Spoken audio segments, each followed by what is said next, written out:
Wafa says, is it true that a husband cannot touch his wife or give her ghusl after her death, and he's not allowed to put her in the grave as he becomes non-mahram after her death?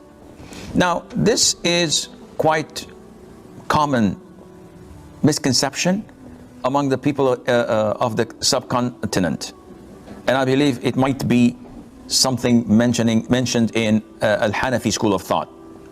And whenever there is a dispute, what is a Muslim supposed to do? Allah mentioned that in Surah An-Nisa, chapter 4, فَإِن تَنَازَعْتُمْ فِي شَيْءٍ فَرُدُّوهُ إِلَى اللَّهِ وَالرَّسُولِ. And whenever you dispute and have argument over an issue, then refer it back to Allah and to His Messenger sallallahu alaihi wasallam.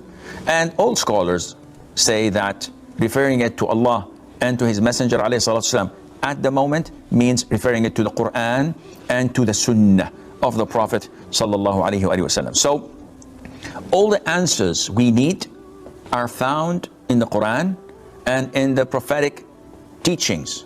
The Prophet's teachings and statements make the roadmap for us that we can abide by and live with.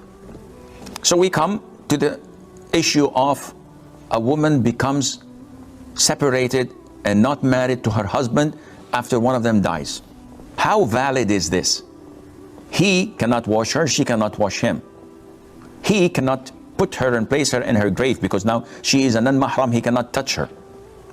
This shows how far people are from the Sunnah of the Prophet ﷺ. Why do we say this? First of all,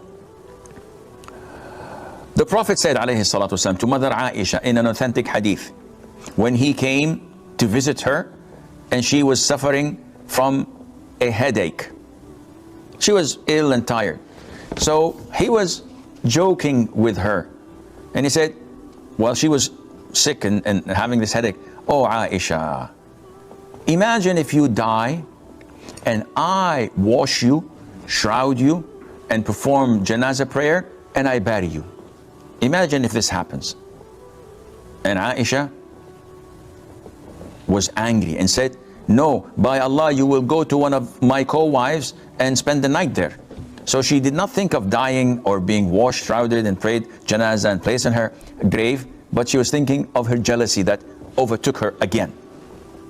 So the Prophet is telling that ﷺ, he might have washed her if she were to die before him. When the Prophet died ﷺ, it was the companions who washed him.